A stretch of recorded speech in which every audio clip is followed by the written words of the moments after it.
I knew something was off the second I came home and saw my cinder block wall in chunks on the ground, like a giant toddler had thrown a tantrum with a Tonka truck.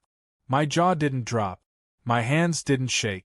Instead, I just stood there, keys still dangling from the ignition of my truck, and muttered to myself, Karen finally did it. Because of course it was Karen.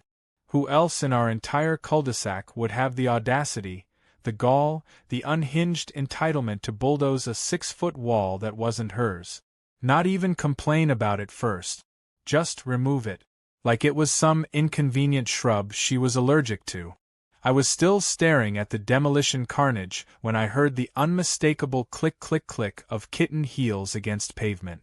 Karen, 40-something, face Botoxed into a permanent smirk of superiority, strutting toward me like she was about to present me with a gift basket and a cease and desist in the same breath. She didn't bother with a greeting. "You're welcome," she chirped, gesturing at the exposed dirt where my wall used to be. That thing was such an eyesore. And completely unnecessary.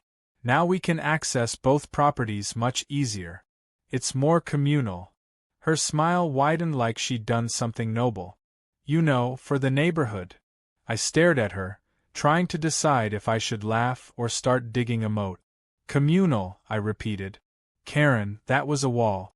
My wall. On my property. She waved her hand like she was swatting away a fly. Oh please. Property lines are suggestions. Besides, the HOA never approved it. That was her favorite phrase. The HOA never approved it, usually said while inspecting trash bins or peeking into people's backyards with her iPad camera app open. Which was ironic, considering she wasn't even on the board. She was just married to Ron, the HOA president, and somehow believed that made her the first lady of suburbia. I walked over to the debris, crouched, and picked up a cracked cinder block. It was heavy, rough, still warm from the sun. Who bulldozed it? I asked. A friend, she said too quickly. He owed me a favor. I told him it would be fine. I didn't bother asking for a name. I was already picturing Ron's cousin Tony, a contractor with more muscle than paperwork, and a history of helping Karen with her projects. Last summer he accidentally installed a gazebo that extended 5 feet into the neighbor's yard. This summer, apparently, he was on to demolition. So you thought breaking my wall down would somehow help the neighborhood? I asked. She clucked her tongue and adjusted her sunglasses. It was causing division. I blinked. It's a wall. That's literally what it's for. Exactly, she said, missing the sarcasm completely. We don't need barriers here. We need unity. Open access. Connection. She glanced behind her at the space where her backyard now connected cleanly with mine. Now the kids can run back and forth freely. Maybe we'll even host joint barbecues. My voice was dangerously flat. Karen, I don't have kids. And I'm not planning any barbecues. Joint or otherwise. She didn't hear me. Or she didn't care. Probably both. She turned on her heel and headed back across the freshly bulldozed line, her voice floating behind her like the end credits of a horror movie. You'll thank me later. I stood there for a long time after she disappeared into her aggressively pastel home. I wasn't angry. Not in the red-faced, scream into a pillow kind of way. I was calm. And when I'm calm, people should worry. Because the thing about me is, I don't shout. I don't escalate. I calculate. And Karen had just handed me a blank check for revenge, signed in concrete dust and sheer stupidity. First, I pulled out my phone and called my cousin Mateo. He keeps bees. Lots of them. Not as a hobby, but as a small-scale honey business he runs from his property outside town. He also happens to have a very portable apiary setup. I told him I had an opportunity. He asked if it was legal. I said, technically yes. Mostly. He said he'd be over Friday. Next, I went into my garage and pulled out the old fencing I'd used when I first moved in, a mix of chicken wire and reclaimed wood from my uncle's farm. Then I called the county records office. I didn't need confirmation about the property line. I already had it. But I wanted documentation. I wanted it certified. And then I wanted it laminated and mounted on a sign. The next day, I spent my lunch break installing the makeshift fencing right on the property line, 2 feet back from where my cinderblock wall had been. Just enough space for a new, shared area. The kind Karen liked. I drove stakes into the ground and wove the fencing tight, leaving one gap, about 6 feet wide, dead center. That's where Mateo's bees would go. Friday arrived warm and buzzing, literally. Mateo showed up in his rusted-out van, grinning like a kid on Christmas. "How territorial you want these girls?" he asked, unloading the hives. "Aggressive but not illegal," I replied. "Enough to remind Karen where her property ends and mine begins." He whistled. "You got it." We set up 4 hives in the gap, painted cheerful pastel colors because I'm petty, and strung up a sign between them that read, "Caution, active hives. Do not approach. County permit #774BZ. We didn't actually have a permit, but I knew Karen wasn't the type to check with the county, just to complain to the HOA. She didn't notice the setup right away. But by Saturday afternoon, the buzzing was hard to miss. That's when I saw her through my kitchen window, storming down her newly acquired communal path, arms swinging like a furious metronome. She stopped short when she saw the hives. I saw her mouth the word, "What?" Then she turned and marched back to her house. I waited. 30 minutes later, Ron showed up at my door. Ron is a man shaped like a retired football coach who now only coaches passive-aggressive newsletters. He held a clipboard like it was a badge. "There's concern about an infestation," he began. "It's not an infestation if it's on purpose," I said, sipping coffee. "They're managed bees. Pollinators. Fully legal." "Karen says." "Karen bulldozed my wall," I said. "This is a replacement." I didn't want to be divisive. Just communal. You know. Open access. Nature and all that. Ron shifted uncomfortably. "You can't weaponize bees." "I'm not," I said. "They're not weapons. They're guests. Besides, the HOA didn't approve her demolition. Did it?" He hesitated. That was my cue. Unless the HOA's official policy is bulldozing private walls without notice, I'm happy to bring this up at the next meeting. Ron grumbled something about reviewing the charter and left. That night, I heard the buzzing again, steady and content, and I slept like a baby. A very smug bee protect. By Monday morning, the neighborhood was divided into 2 factions. The ones who were secretly thrilled someone had finally stood up to Karen, and the ones too afraid of her to admit they were impressed. I fell squarely into the former, though I had no intention of letting that go public. The real joy was in watching Karen pretend she wasn't absolutely losing her mind over it. She didn't say anything directly, not yet, but she made it her full-time mission to create as much disruption as humanly possible without ever confronting me again. That was the fun part, because now that the wall was gone and the bees were in, she had no buffer for plausible deniability. If she wanted to meddle, she'd have to get close. And Karen really, really hated getting close to things that didn't obey her. Tuesday, she tried to accuse me of baiting children with the brightly colored hives. She marched up to the nearest group of playing kids and started shouting about dangerous insects and bioterrorism, which made little Lily Watkins burst into tears. That got her a passive-aggressive scolding from Lily's mom, followed by 3 other parents who all pointed out that the bees hadn't stung anyone and were, in fact, peacefully minding their own business, unlike some people. Karen huffed back to her yard, where she stood glaring across the invisible line as if she could manifest my hives into oblivion by sheer force of judgment. By Thursday, she'd escalated to calling animal control, who showed up with a very polite officer named Denise. I met her at the property line with coffee and paperwork, including Mateo's beekeeping registration and a letter he'd drafted with fancy wording about conservation and ecological responsibility. Denise gave the hives a quick once-over and actually thanked me for supporting the pollinator population. Then she glanced toward Karen's yard and sighed. She's the one who reported this, isn't she? I smiled. How'd you guess? We've had history. Later that day, Karen posted a 2,000-word essay on the neighborhood Facebook page titled, Our Suburb Under Siege. The insect invasion, which included everything from the bees to her usual rants about trash bin placement and lawn heights. It was so melodramatic someone actually made a meme out of it. My personal favorite was a photoshopped image of a bee wearing a crown and sitting on a tiny throne made of cinder block. The caption read, Queen Bee of Karenville. I didn't make it, but I absolutely saved it. Meanwhile, I kept making improvements. I added a small raised garden bed next to the hives, filled it with bee-friendly flowers like lavender and marigolds. Then I put up a solar-powered fountain. Not because the bees needed a spa, but because the sound of trickling water made the whole area feel oddly tranquil. I was turning the spot Karen had violated into something beautiful, buzzing, and untouchably mine. And it was driving her insane. She finally broke on Saturday morning. I was outside adjusting the fence wiring when I heard the telltale sound of stomping wedges. I didn't look up right away.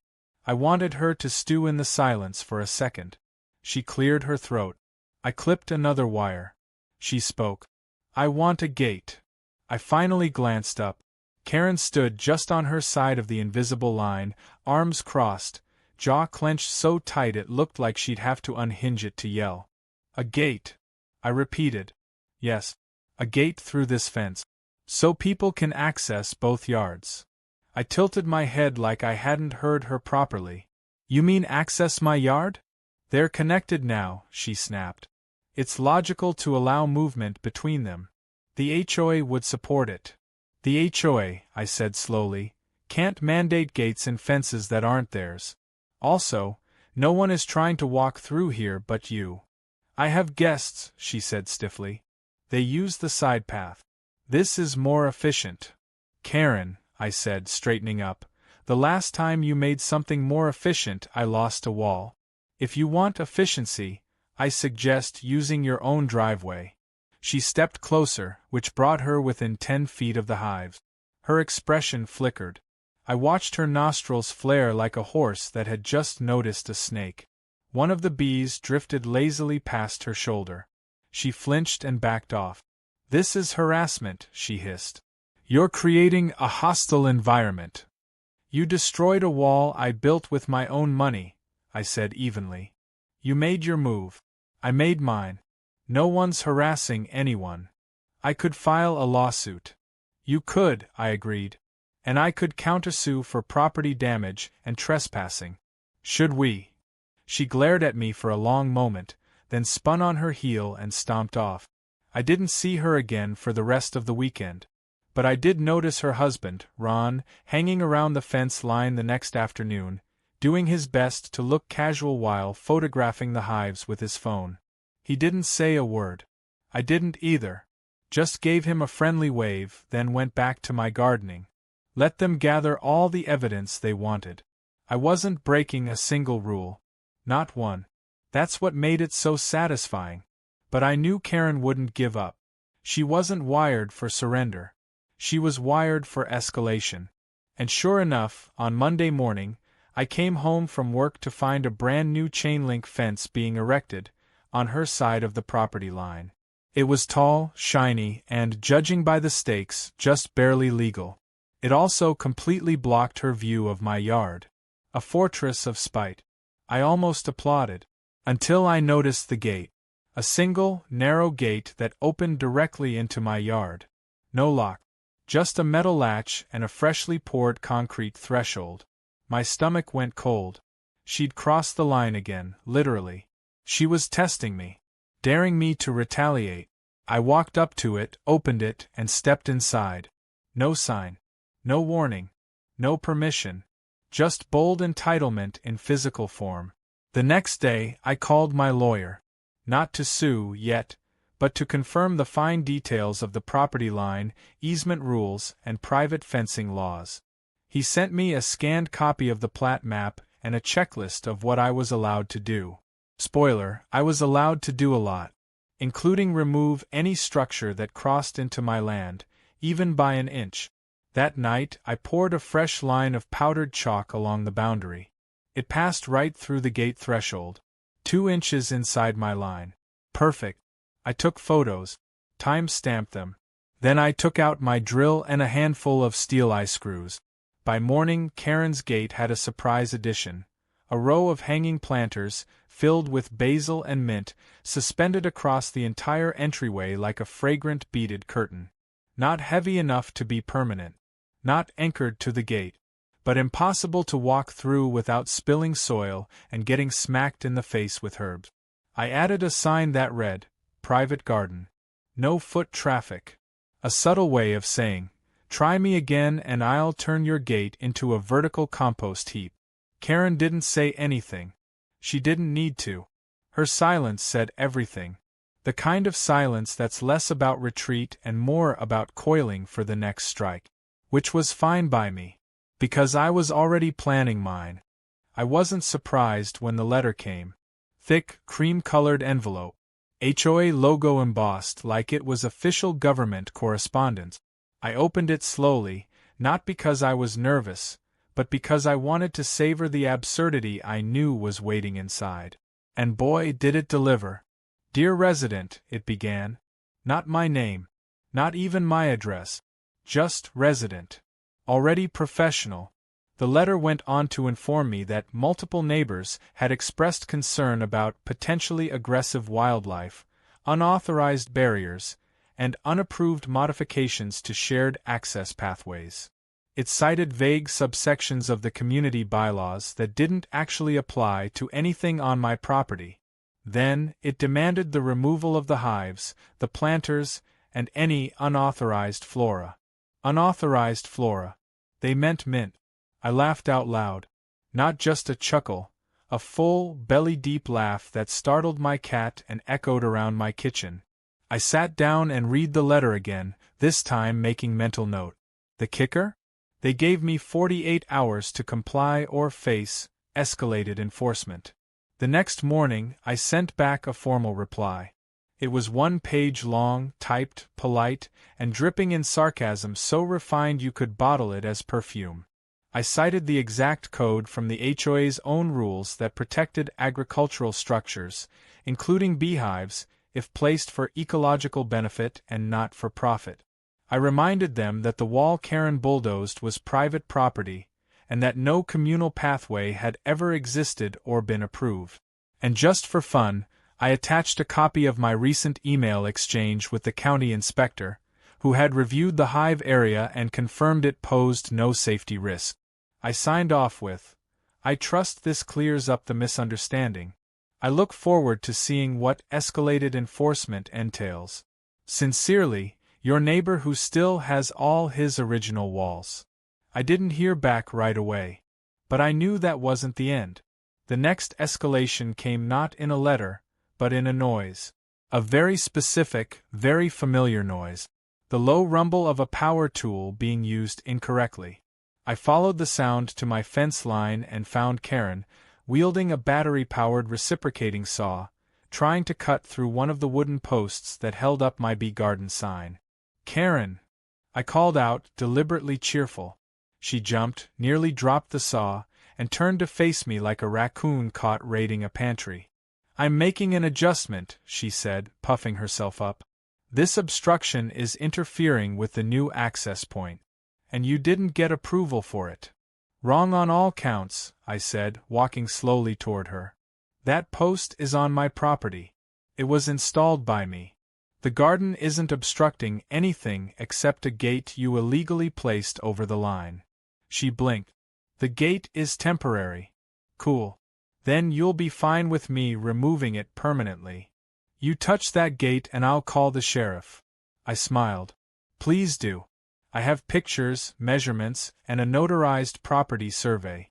You have a saw and a temper." She opened her mouth again, but I held up my phone and snapped a photo of her with the saw midair. Smile for documentation.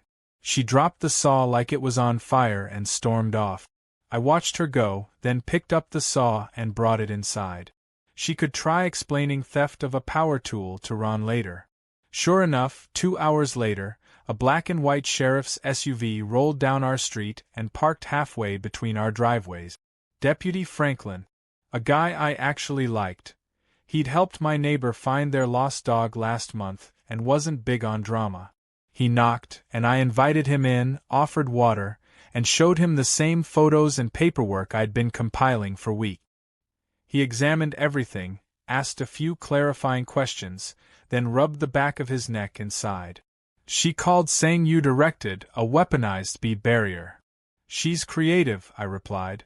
I'm thinking of installing a trebuchet next. He chuckled. You're well within your rights.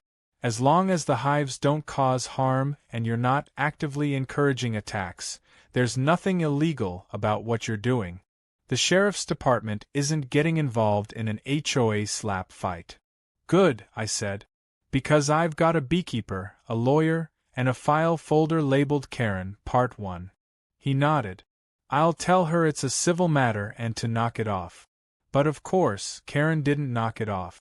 She doubled down. On Sunday morning, I woke up to find a group of people, 5, maybe 6, standing near the property line, sipping coffee and murmuring while Ron handed out printed flyers. I leaned against my window and watched as he gestured toward the beehives like they were unexploded ordnance. Karen stood beside him, arms folded, nodding dramatically with every sentence. I had a pretty good idea what was going on. A neighborhood petition. A smear campaign. The usual HOA tactic of turning a personal grudge into a manufactured crisis. So I took my coffee, walked outside, and called over pleasantly, "Morning. Something exciting happening?" Ron cleared his throat. "We're forming a committee to address safety concerns. These hives are causing unrest, and we believe a more neutral solution should be explored." I took a sip of coffee. "You mean you want me to give up my property rights because your wife doesn't like bugs?" "They're not just bugs," Karen snapped. "They're dangerous. Someone could be allergic. Then maybe don't bulldoze fences and force unwanted access points into someone else's land?" I offered. One of the neighbors, Cheryl, sweet lady, always gave out full-sized candy bars at Halloween, raised a hesitant hand. "I actually think the garden looks really nice. And the bees haven't been a problem. My flowers are blooming better than ever." Karen turned to glare at her like she'd just committed treason. Cheryl shrugged and took another sip of her coffee. Another neighbor spoke up. "Yeah, I don't love the politics here, but let's be honest. Karen, you tore down a guy's wall. That's kind of wild." Ron looked like he was about to pop a blood vessel. "The committee will take all opinions into consideration." "Cool," I said. "Can I join the committee?" There was a beat of silence. Karen looked horrified. "It's open to homeowners," Ron admitted, clearly gritting his teeth. "Excellent," I said. "I'll bring refreshments. Maybe some honey." By the time the crowd dispersed, I had a few new allies, a few clearer enemies, and a fresh idea brewing in my mind. Because if Karen wanted to go to war over bees, I was ready to bring the whole hive. That night, I called Mateo again. "You remember that trick you did for the county fair last year? The observation hive?" he asked. "Yeah. Think you could set one up here?" He whistled. "You're escalating." "No," I said calmly. "She is. I'm just making it educational." 2 days later, we mounted a clear plexiglass observation hive to my backyard fence. Perfectly safe, sealed, and mesmerizing to look at. It had little placards explaining bee roles, pollination, honey production. I even added QR codes that linked to local conservation websites. It became a neighborhood curiosity. Kids came by with their parents to look. Mateo gave a short talk one Saturday morning. Karen didn't come outside once. But I saw her watching from behind her curtains, jaw tight, arms folded. Which meant she was still plotting. And so was I. I was brushing sawdust off the new trellis I'd just installed next to the observation hive, because if I was going to be accused of building an educational death trap, I might as well make it charming, when I noticed the silence. Not peaceful silence. Ominous silence. The kind that falls right before something stupid happens. And in this neighborhood, something stupid usually had Karen's fingerprints all over it. Sure enough, 30 minutes later, I got a call from Mateo. "Hey," he said, and I could hear the rustling of bees in the background. "Did you relocate one of the hives?" My spine stiffened. "No." "Why?" "Because one of mine is gone." My jaw clenched. "You mean one of yours from your property?" "Yeah." And I checked the security cam footage. Someone in a sun hat and a long-sleeve shirt came by with a dolly and wheeled it right off the back of my lot at 6:45 this morning. I didn't have to guess who. I just had to confirm it. An hour later, I walked down the street with a casual, curious look on my face and stopped when I reached the side of Karen's garage. The door was cracked open. Inside was a hive. Not just any hive, Mateo's hive. I recognized the faded blue paint and the tiny chip in the corner. He always said he'd get around to fixing. Only now it looked off. The lid was ajar, like someone had peeked in and panicked. A small swarm hovered near the ceiling. No suit. No smoker. No protective netting. Just a stolen hive sitting in a suburban garage like a live grenade. And Karen stood there, swatting ineffectually at the bees with a rolled-up gardening catalog. "Oh, hey!" I said brightly. She screamed, nearly tripped over a bag of potting soil, and glared at me like I'd dropped a cobra in her pantry. "You can't be here," she snapped. "This is private property." "Interesting," I said, stepping just enough into the doorway to let the light hit the hive. "That's also private property. But not yours." Her face twisted. "I confiscated it," she said. "You've created a biohazard, and I took responsible action." I blinked. "You stole a hive, shoved it in your garage, and now you're being swarmed. That's not responsible, Karen. That's deranged." "I was going to call the authorities," she insisted. "But I needed proof first." She gestured vaguely at the bees, as if they were a courtroom exhibit. One of them landed on her arm. She flinched. "You have 10 seconds to get off my property before I call the sheriff." I smiled. "Great. Let's call him. I'm sure he'll be thrilled to hear about the felony theft of livestock." She froze. "Bees are classified as livestock," I continued. "And this hive? It's registered. Mateo's name is burned into the base with a branding iron. You didn't steal a box of bugs, Karen. You stole legally owned agricultural equipment, and you moved it without protection, which means you endangered yourself and your neighbors." She looked at the buzzing cloud like it had just turned into a lawsuit. I pulled out my phone. "I'm calling him." She lunged forward. "Wait." I paused. "Yes." Her voice lowered, almost pleading. "Can't we settle this quietly?" I stared at her. For a second, I almost felt sorry. She looked shaken. Hair frizzed. A red welt forming on her forearm where she'd clearly already been stung. But then I remembered the wall, the gate, the saw, the petitions, the complete refusal to ever admit she'd done anything wrong. "No," I said. "We really can't." 15 minutes later, Deputy Franklin stood with his hands on his hips, staring into the garage. Mateo had arrived, too, and was suiting up in his white beekeeping gear. Karen sat on the curb, wrapped in a towel soaked in calamine lotion, pouting like a grounded teenager. "I've got to admit," Franklin said, "I didn't have suburban bee theft on my 2025 bingo card." Mateo muttered as he smoked the hive. "They're stressed. She probably banged them around in the car. I'll need to requeen this one." Karen looked up, lips trembling. "Are you pressing charges?" I answered before Mateo could. "Not yet." She perked up, like a cat hearing the can opener. "But," I added, "we are filing an incident report. Which means if anything happens again, anything at all, it'll go straight to criminal court." Mateo nodded. "And I'll be seeking restitution for the damage." Karen looked like she wanted to melt into the asphalt.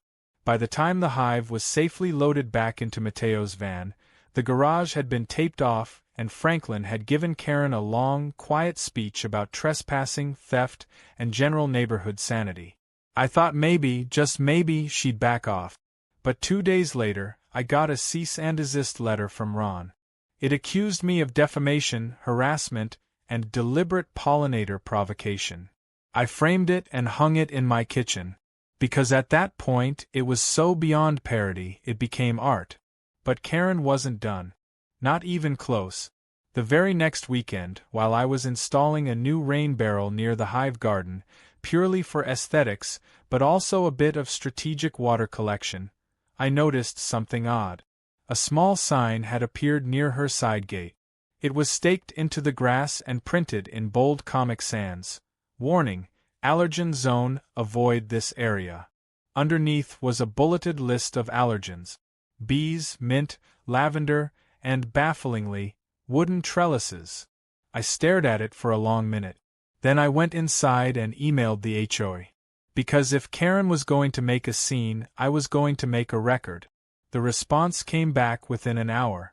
Ron had approved the sign. So I emailed my lawyer. This time, not to flirt with escalation, but to go nuclear.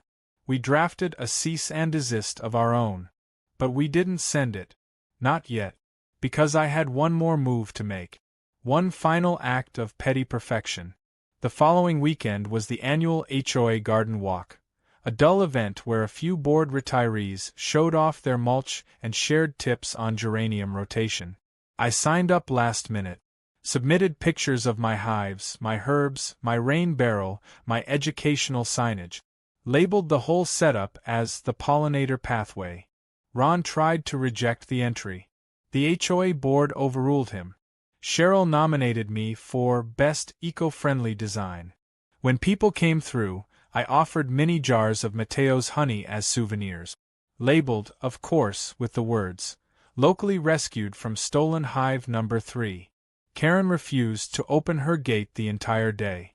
She sat inside her house with the blinds shut, watching from a sliver between the slats. Even the neighbors who used to nod politely had started to avoid her. One of them, Mr. Ellis, whispered to me, "She tried to give my wife a petition against your bees. My wife keeps bees. So now she's on her list." "Long list," I said. "Longer every day," he replied. And he was right. Because what Karen hadn't realized, what she still didn't seem to grasp, was that every ridiculous stunt she pulled just made the hive stronger. Not the literal one. Though yes, it was thriving, but the metaphorical one. The community. The sense of people finally standing up and saying, enough. We weren't afraid of her anymore. She'd thrown every tantrum in her arsenal, and it had only made us louder, funnier, more united. She hadn't broken us. She'd built us. One bee at a time. 2 weeks passed without incident. No flyers. No saws. No sheriff. Karen had retreated into her house like a general who finally realized the battlefield wasn't hers to command. Or so I thought. I should have known better. Karen didn't believe in losing. She believed in regrouping. She didn't step back out of remorse. She stepped back to reload. The morning it all imploded, I was sipping coffee by my window, watching a blue jay try and fail to bully the bees away from the garden. That's when I saw it, a white van pulling up to Karen's driveway. No markings. No license plate on the front. 2 guys in neon vests hopped out and began unloading orange cones, rolls of fencing, and what looked suspiciously like a post-hole digger. My stomach dropped. I threw on shoes, jogged outside, and met them just as they were hauling a stack of wooden panels out of the van. "Morning," I said too calmly. "What's the project?" One of them, the taller guy with the clipboard and no patience, glanced at me. "We're putting in a fence." "A fence," I repeated. "Where?" He pointed, to the side yard, where Karen's illegal gate had once stood. Only this time, the panels were extended outward, curving into my yard. At least 2 feet. "Nope," I said, pulling out my phone. "This is my property." "Lady inside said it's a boundary correction," he replied. "Said y'all had an agreement." Yeah, we agreed she'd stay on her side of the line and not act like Genghis Khan with a Pinterest account. He blinked. I pulled up my survey map. This is the line. You build over it, you're trespassing. And trust me, you don't want to be the guy who ends up in small claims court because Karen decided property law was optional. He looked at the map. He looked at me. Then he sighed and called Karen. She came stomping out in a peach-colored tracksuit, holding a piece of paper like it was a sacred scroll. This document, she said, is a revised plot assessment from a licensed surveyor. I held out my hand. She flinched but gave it to me. I skimmed it. The logo on top said, Summit Boundary Services. The address was from 2 states over. And the so-called assessment didn't have a signature. Or a license number. Just a blurry map and a half-page of legalese that sounded like it had been written by a tired AI and a bottle of wine. Karen, I said, holding the paper up, this is not a legal survey. This is a graphic design experiment. It proves the original boundary was inaccurate. It proves you downloaded a template and added arrows. The HOA agrees with it. I blinked. The HOA doesn't get to redraw legal lines. The board voted. I don't care if the board voted to annex my mailbox and declare it an embassy, I snapped. They don't own this land. I do. And if a single post goes in past that line, I'll be filing for an injunction before your contractor's drill even hits the dirt. She stared at me, and for the first time, I saw something new behind the glare. Not fury. Not arrogance. Desperation. She wasn't just trying to win. She was trying to reclaim something she felt slipping out of her control. It didn't matter. I turned to the contractors. If you build this fence where she's telling you, you're building it illegally. And I will pursue damages. They looked at each other. Then at the yard. Then back at Karen. Clipboard guy rubbed his neck. We'll need a signed city permit anyway. She said you'd already agreed. I raised both eyebrows. Did that sound like agreement?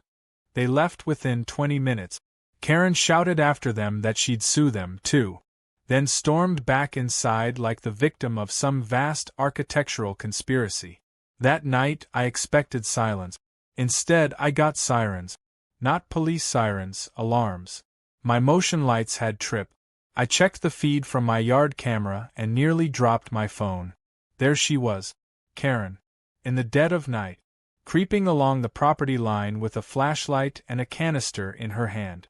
She reached the hives. And sprayed something. I bolted out the door barefoot.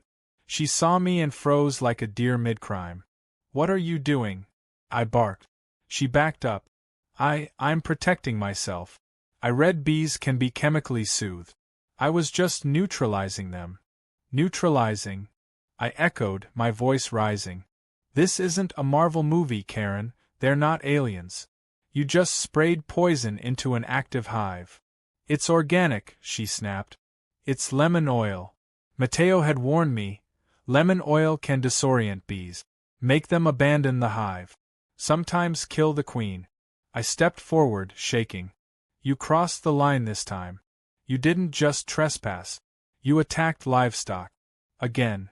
I was defending my right to safety. You were committing a felony. She hesitated. You can't prove anything. I pointed to the blinking red light on the fence post. That's a camera. High-res. Night vision. And audio. She went pale. Congratulations, I said. You just declared war on camera. She ran. By morning, I had already emailed the footage to the sheriff's office. Mateo came by with a bee vacuum and carefully collected the disoriented swarm. The queen had survived, but barely. One of the hives wouldn't. By noon, Franklin showed up. Karen was arrested. Not in cuffs, not dragged across the lawn screaming, but arrested. Misdemeanor vandalism. Trespassing. And pending agricultural charges once the DA reviewed the footage. As they escorted her into the car, she looked at me like she expected me to laugh. I didn't. I just stood there. Calm. Cold. Finished. Because I was finished. 2 weeks later, the HOA held an emergency meeting. Ron tried to defend her. Said she was under stress. Said it was all a misunderstanding. Then Cheryl read a letter from Mateo, outlining the financial damage and legal implications of what she'd done. Then Ellis stood up and pointed out that if anyone else had done what Karen did, they'd be banned from the board, and likely from the neighborhood. Then a third neighbor read a petition, signed by over 3 dozen residents, calling for Ron's resignation. He stepped down. Karen was removed from all HOA matters by vote. And I took a vacation. When I got back, the hives were healthy, the fence was intact, and someone, probably Cheryl, had planted new flowers along the border. Sunflowers. Tall ones. Bright. Towering. And hard to see over. Karen's house sold a month later. The listing said, charming colonial with great potential. Omitted the fact that it once doubled as the set for a live-action petty war. When the moving truck pulled away, I stood in my garden with a cup of Mateo's newest batch of honey and watched as the last piece of her empire disappeared down the road. The bees buzzed around me, calm and steady. I nodded once. Goodbye, Karen. And just like that, peace returned. Not because she surrendered, but because the hive outlasted the queen.